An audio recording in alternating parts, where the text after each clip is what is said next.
And yeah, thanks everyone for being here.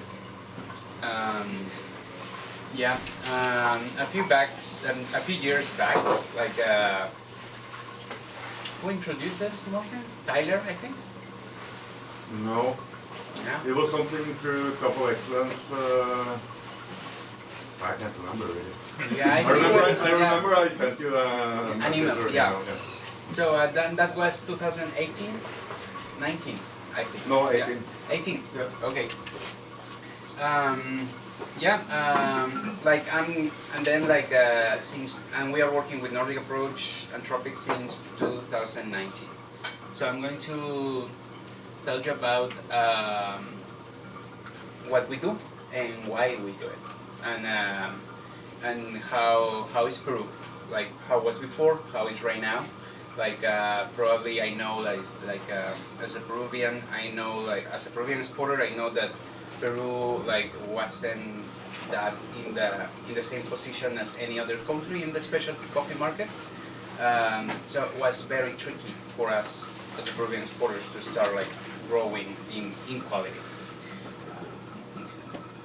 Okay, so first I want to look at the basics. Like a story about Peru is like when I was 6 years old, 7 years old, I left the area where I was living, that is San Ignacio, and I remember like most of my relatives used to produce coffee there. So I was going back just to visiting family, but basically most of the family back in San Ignacio and Jaén, they are coffee producers. So after 25 years, like and the last time, like I didn't work there in San Ignacio or Jaén. I'm talking like 2016, 15. Like it remains exactly the same.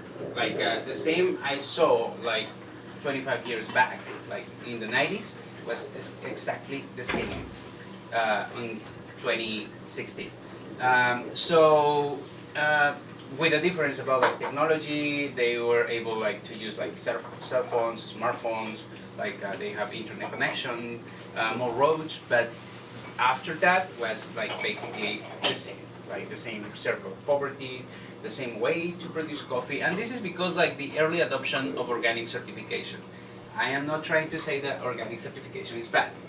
It's just the way that organizations lead that without education. So Peru started like exporting organic coffee, certified organic coffee, since late 80s, and this is because like there was a lot of organic movement in Europe since that decade. The main markets for those coffees were like Germany. Most of the Peruvian coffee used to be exported to Hamburg, and but like as you know, like organic farming needs needs not to use like chemical fertilizers, which are the fertilizers that make the farm like produce a lot actually.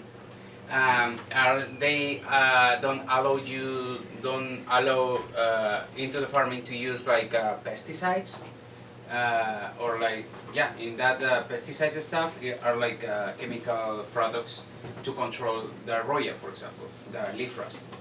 And as organic producer, that you are not allowed to use something against probably the worst disease in coffee plantations, like how you are going to save your crops. So, in one hand, the market is like is pushing the producers to do organic, but in the other hand, the same market is pushing the producers to stay in the same poverty circle, because basically, if they have leaf rust and they are organic certified, they are not going to be allowed to use these products. So they are going to lose all the harvest, basically. So how bad this is for producers? Like, for example, in a plantation that gets infected by leaf rust, probably the average yield is going to be like maybe 4 bags per hectare, 5 bags per hectare. And now the average in Peru is around like 15, 18 bags per hectare. So that means that, and there are some farms that has like high yield productivity, like 30, 35, 40, but what I am talking about is the average, between 15 and 18 bags. So then we have the first, not the first problem, one of the problems is the leaf rust, the other of the problems is the bad way the organic certification were lead since late 80s. And then like the small shareholders and the cooperative model. I am not trying to say that cooperatives model are bad, it's just because it's just the way they lead the whole mass of production. Like I know really good cooperatives, and some of them are working here with Nordic Approach and Tropic, and I think they are doing a great job. But another thing is to like the small shareholders. So the average farm size in Peru is 2.5 hectares, around that. So that means like with a bad yield, they're going to produce like 10 bags. So if everyone is attached or has a strong relationship with one producer and doesn't work or doesn't commit at the same level with them in sustainability, and that means like experimentation, productivity, like a lot of different ways that is not only things about pricing. Probably the coffee that you guys are going to receive from those producers, one year is going to be like 15 bags, the next year is going to be 2 bags, 3 bags, 5 bags. It will be like this, like the sea market that is right now.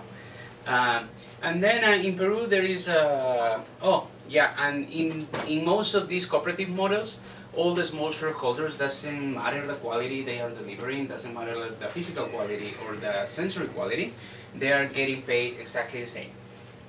Because like it's the same for everyone. Doesn't matter if the producer is at 900 meters or is at 2,000 meters. So and doesn't matter if that producer is delivering geisha or a really nice bourbon, or is delivering like a poorly tasting carimo, for example. So all of them are receiving exactly the same. That is how like the main cooperative model works in Peru.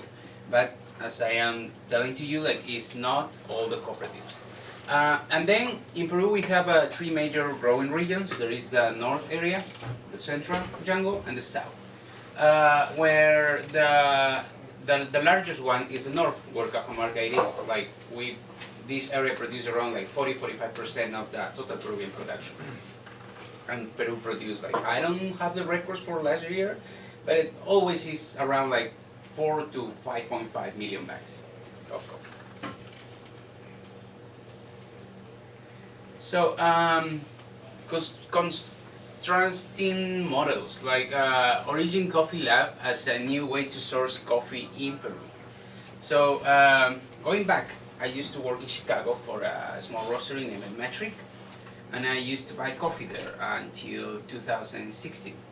I was a Peruvian, I always liked the quality, but I never bought Peruvian coffee before. Like I tried many times, I didn't have like the opportunity to do it. I tried hard, and my boss rejected every request I made to him. Like it was like every Peru has phenol, which is true. No, it's really hard. It's one of the main issues right now.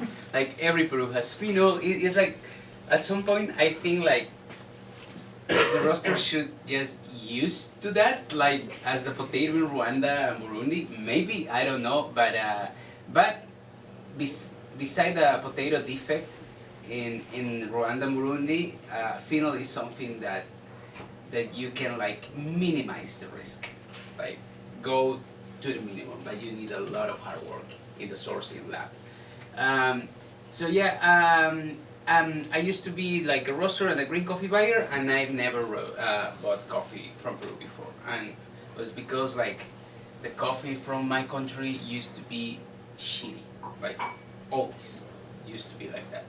I remember like buying some Peruvian blenders to Traboca, and sometimes the blender, like the house blend or the breakfast blend, used to taste bad, but very bad.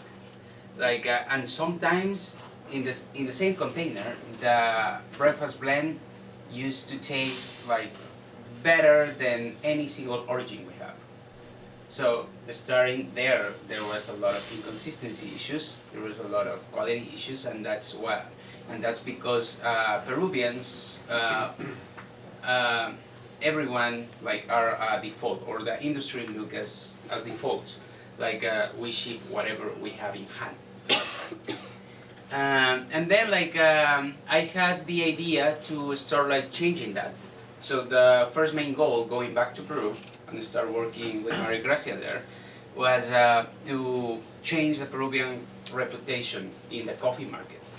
And then we started we started to incentivize quality, because we think that since the very beginning we think that coffee has the power to unleash like many opportunities for producers, because of better price, because they can be productivity, and because like these people or these persons that are producing coffee are not producing coffee because they like coffee, are producing coffee because they don't have anything else to do in that place.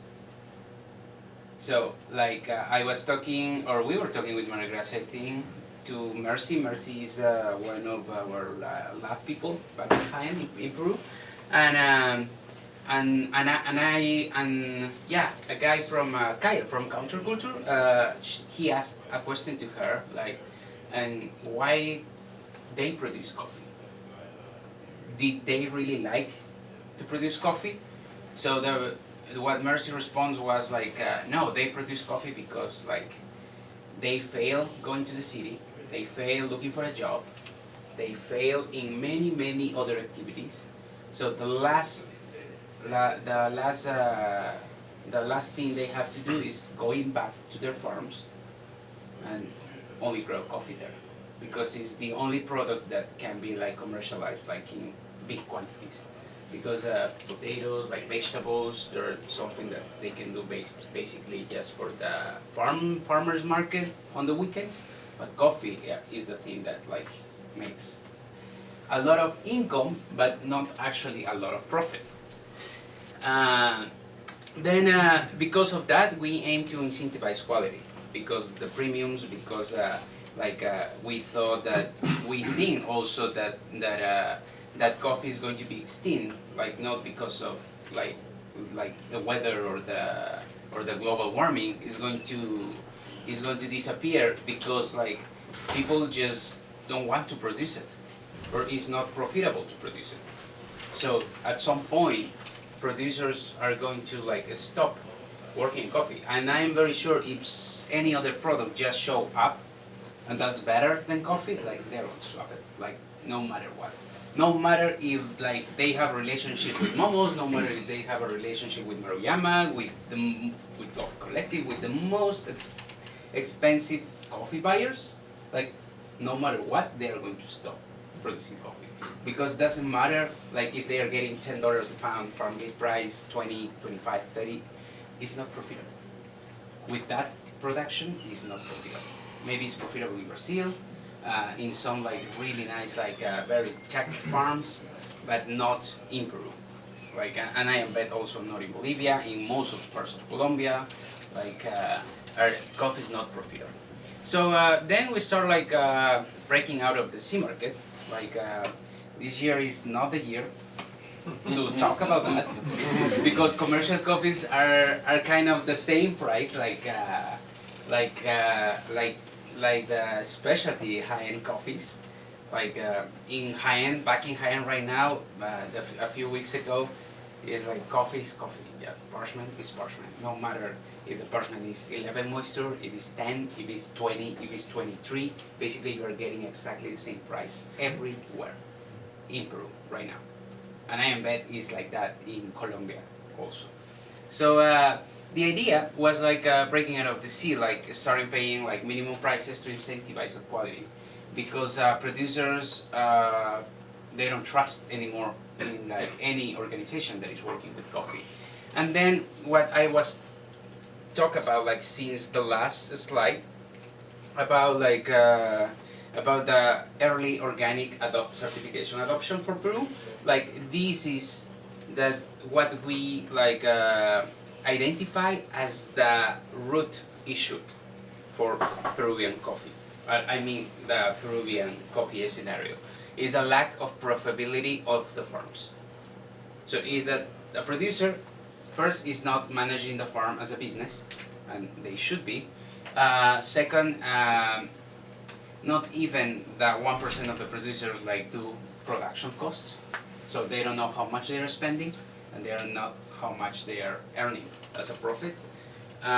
They just do like they don't have salaries, so they just do like a different of like a random stuff. Like and going back to the sea market, when the coffee has a differential, like the plus 50 for free organics, or plus 70, plus 80, even plus hundreds, that is going to be like the high-end nice coffees. What happened is that always is the C and the plus. So, for example, for next year, producers doesn't know how much they are going to get paid for their coffee. So the C now is here.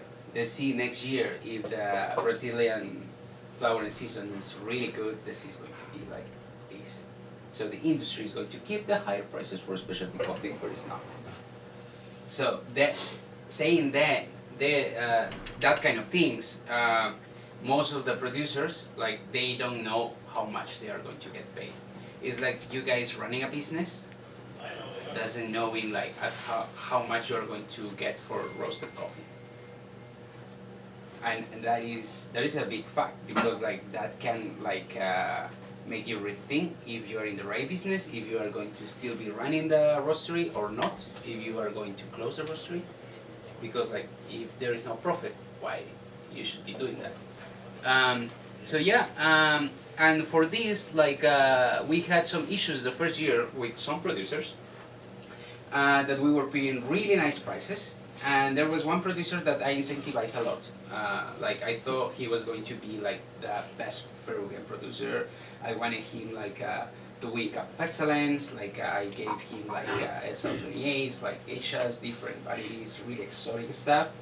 But then at the end of he was very young, and at the end he was seeing a lot of income that he never seen before for his farm. For his family farm, and he was doing a lot of expenses. He was very young. Like he was going to party, he bought a new motorcycle, rent a brand new apartment in high-end, like parties, like he was like living the life for him. So I remember like a roaster, and was the roaster I used to work with, or for, in Chicago. The coffee was so good that they did a lot of activities. Of course, I pushed my old boss to do like a lot of activities, like latte throwdowns to get like funds, and a lot of for dryers, for fermentation tanks, for like farming.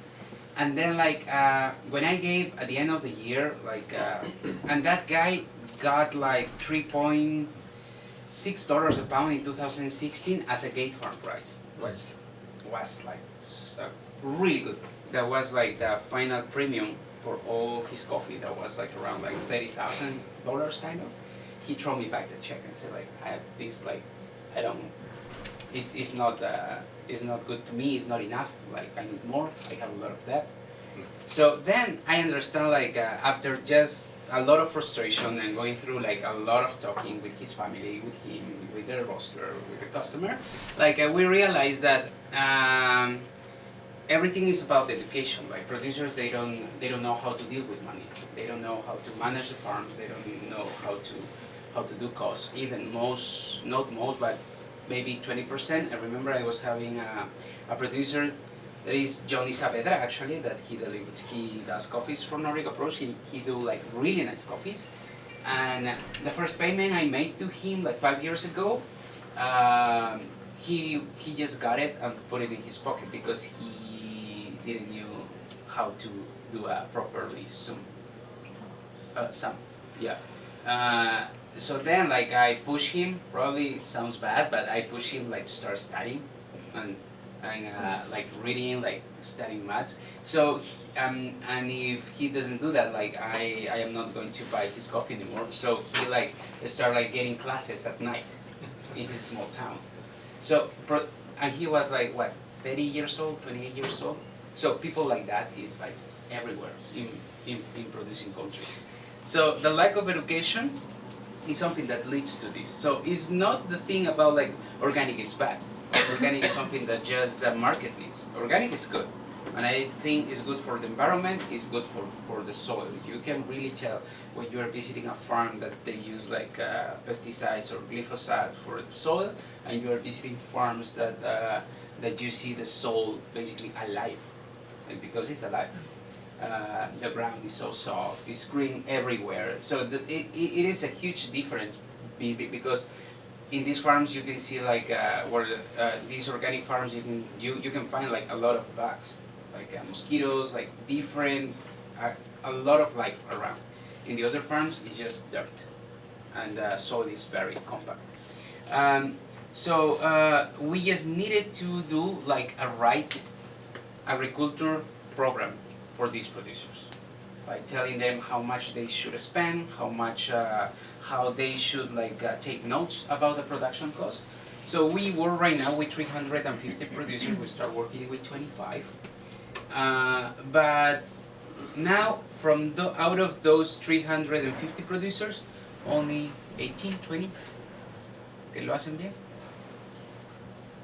Yeah, maybe 18, yeah, between 16 and 18 producers are the only ones that do cost, that really know at what price they are going to sell their coffee for next year. They have a projection of how much coffee they are going to produce. So, and for those guys, like, I'm very happy and proud that Johnny is in that group. Those producers, like, it's a huge thing, for example, to install a new coffee plantation. So for them, telling them, hey, I'm going to give you free seeds, I'm going to like give you investment or financing for installing the farm. So even they are getting all, they are having all that access, they still like thinking very good before like, or very well before like start like planting more coffee. If you say that to any other producer, they are going to, okay, I do like 5 hectares or 10 hectares, and then after that they don't have where to dry the coffee. After that they don't have where to process the coffee. After that they are like, where am I going to sell my coffee? Because this year was good for them, but what about next year? So we have like, what, every 10 years, like a good year and 9 years like bad in prices. So these 18 producers are the one that instead just teaching them how to dry, how to process, how to like deal with quality, we start like basically teaching them how to deal with money and how to deal with the farm issues. So the rest was another issue, another big issue. So something you need to know about Peru, like I know in every other Latin American country, Carimor is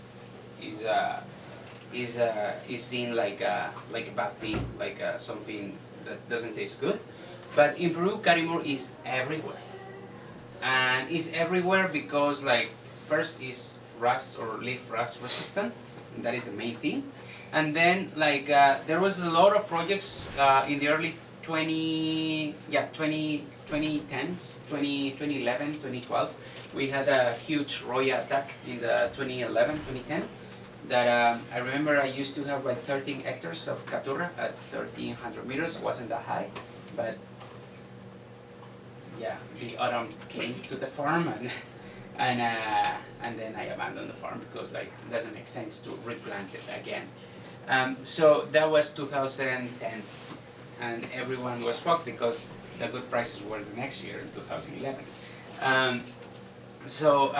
Carimor is everywhere, like even in the nicest coffee, it's going to be a little bit of Carimor because like everybody have it or has it. But then like we need to find a solution to this. as Origin Coffee Lab since like nobody were doing before. So 4 years ago we started working. We tried to work with the World Coffee Research, but at that time the varieties weren't able to be released in Peru. So then we started like finding what we have there. So we have some Bourbons, and we work in an area named Colasai. Like our coffees from La Higuera, coffees from what else? Like La Higuera is the group, but there are many Fernandez producers. family. Yeah, Fernandez family. So there are a bunch of producers. So what we found here is very interesting because like these varieties tasted really nice, and with good processing, with good picking. Some of the coffees that, for example, the Einar Saldívar's coffee can get like 88 plus, 89 plus sometimes. Like some of the Fernandez family, they have really nice coffees right now. And the good thing is that it's a local variety. So I said local because I didn't see the variety like anywhere else, even in Jaena. There's not more of that variety around. And they call it Bourbon, but when I see the trees and when like a genetist or a breeder are going to look at it, it's like, no, this is not Bourbon because it looks so different. But the good thing is like, I always, like since last year, I always want to be focusing more on positive things than negative things. So the positive things about this is that this Bourbon is laugh resistant or rust resistant, not tolerant, resistant. So there is no rust around. The quality is good. The yield is high, even in organic programs, and yeah, the idea is like it only has one profile. So that happened in Colasai. So what happened in La Coipa, and it's not a coincidence because well, we work with Nordic Approach like since many years ago, but the other group of La Coipa is Gallito de las Rocas, is where we found this other variety that is Marchal. So we sent that variety to be tested in France, and the coffee is like, it looks like a Bourbon, but the coffee genetically is a Costa Rica 95, so it's a Carimo.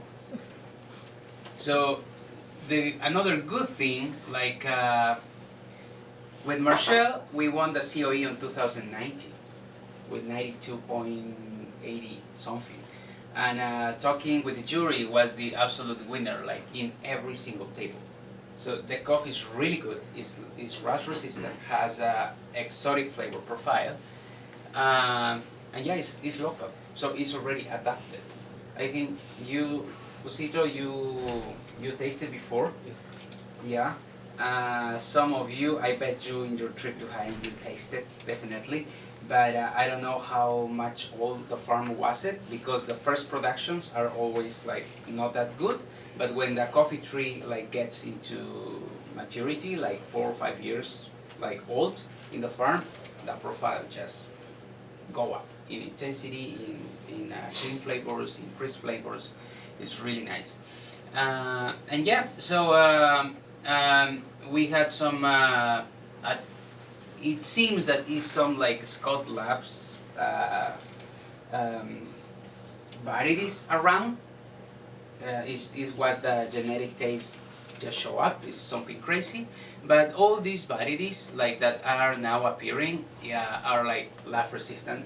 That for me is the most important thing.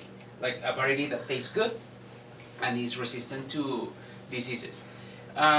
So what was funny, and I put this picture here, and this picture is from last week. We were visiting the producers from La Higuera, and we found we are going to taste specifically. You already guys taste the coffees from La Higuera, but we're going to taste this like next week back in Peru. He's a producer. He always used to blend his coffee. But he's a producer that has like a very small plot with probably 100 or 150 coffee trees, but he has a yellow mutation from this red Bourbon of like Colasai. So that would be very interesting because the coffee tree is still like rust resistant. In our area, the yellow varieties like develop like a more like exotic profile in the cup. so we can have like a better result with the gel one than the red one. And yeah, that is the future that we see for Cajamarca. In varieties, like how we're dealing. Oh, I put something that it says like differences between comités. First, like I want to explain what is a comité. Comité is a group of producers. So we work with around like 22, 25 comités, 25 groups, and each group has between 12 to 20 producers around. And they are placed in different regions, different micro-regions, different areas, and this is because like coffees from Colasai, for example, doesn't taste the same as coffees from La Coipa. They have different varieties, the range of altitudes are different, the weather is different in every micro-region, so that's why like we start like separating them by smaller groups and do like a more selection per group.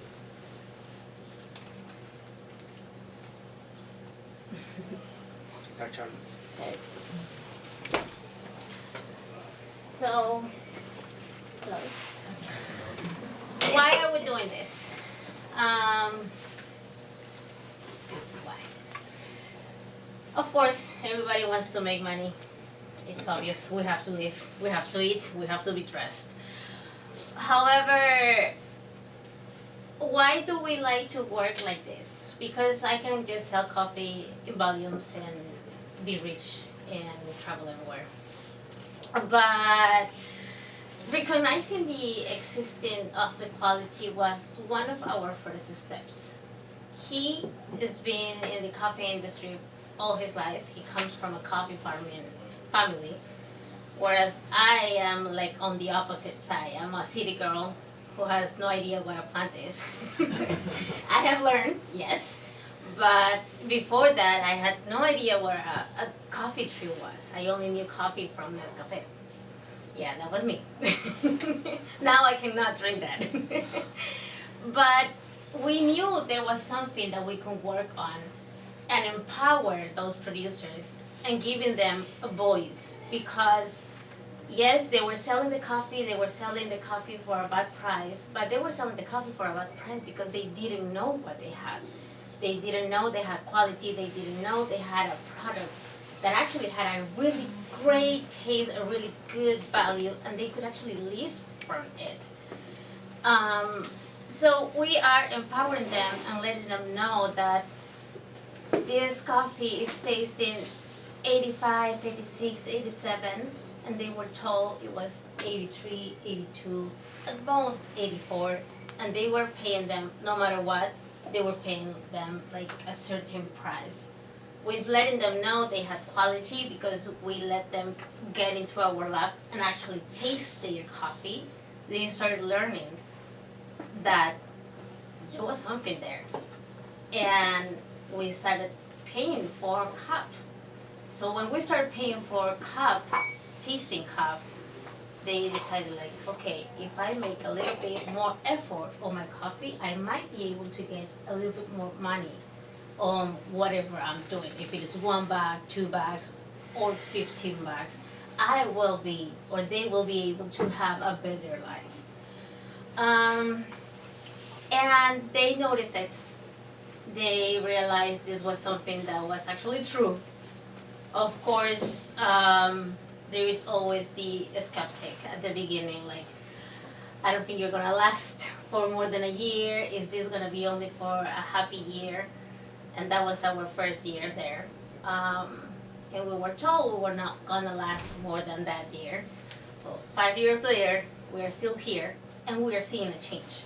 We are seeing a change in the kitchens. We are seeing a change in the kids dressing better, in the kids being able to go to learn English, which is something that before it was not a possibility, because right now I'm actually updating our new system to all this new information from producers that we had, because we are migrating from one system to the other one, so I have to type a lot.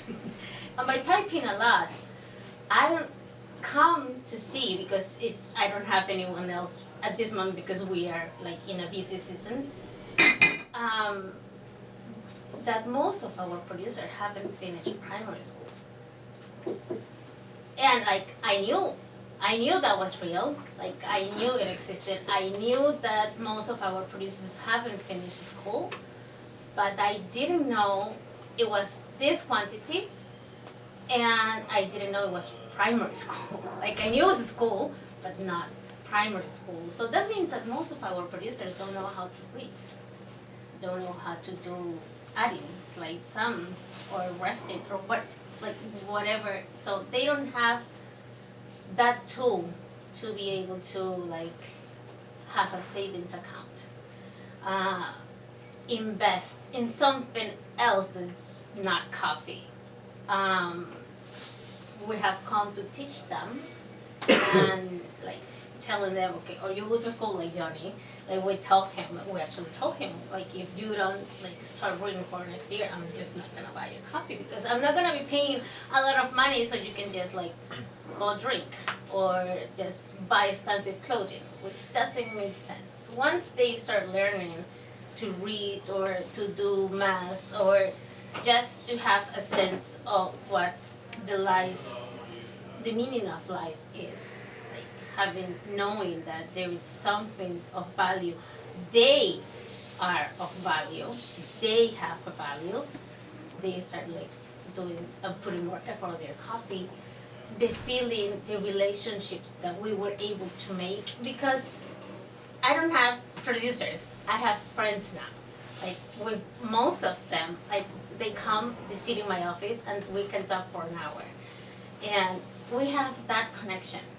And that's what we are actually looking for. Am I happy about the results? Of course I'm happy. I was asked 2 months ago if I actually was proud of what I'm doing. And I said, more than proud, I'm actually really satisfied that I'm actually able to see a change, that I'm actually able to see a producer come to a buyer and say, okay, I know my coffee has this quality, I want to be paid this. Because if I don't get paid this, I'm not making any money. I see kids now with braces. It's something that before it was a dream. It couldn't exist. And of course now, and something that Jose or Pepe said before is like, I was not worried. I was asked on my first RICO actually, and for the crop of course it's hard, but if there is not a good pay, if there is not a life after coffee, if they are not having quality life, we're not gonna have coffee because there's not gonna be hands to grow them. Right now, producers are dealing with they have to pay a little bit more or make more effort in getting pickers, because the pickers are like, nope, I'm not gonna be paid that too, because of course selecting the red ones and the mature ones and the nice ones is harder. And they're not gonna do that job just for $30 or whatever. Like $30 is like $8. Like you mean I'm gonna earn $8 a day for picking coffee? And I'm pretty sure most of you have been to a coffee farm, so imagine walking on those fields like with 20, 15, or sometimes 30 kilos of coffee cherries, just walking down to the wet station and dropping that coffee. It's hard. So right now, we have a problem. Right now, we still are having a problem of hands. There is not enough pickers, and the producers are like worried about it. Because this year was a small production year. There's always like that. So there is 1 year of a lot of production, and there is 1 year of a small production. Next year is gonna be a lot of productions, and producers are already telling me, I don't know how I'm gonna do next year. because I'm gonna have a lot of production and I don't have hands that want to work here. They come and work for 3 days, 5 days, and then they leave. And they have finished picking all the trees. And so they are like, I'm gonna need that. And what worries me about that is the kids. The kids are going to school, and sometimes when they are like 14, 15, 16, they have more effort, they are more strong, so they are able to help in the farms. But I don't want this to still going to school. It's okay. It's okay to be able to help your parents for like a couple of hours, but not the whole day. So I am happy, but I am worried because there is still an ongoing problem in coffee industry, and if we don't realize that it's just not about paying high prices, it's about educating them, well, we're gonna have no coffee in maybe 10 years or less. So, but we're happy.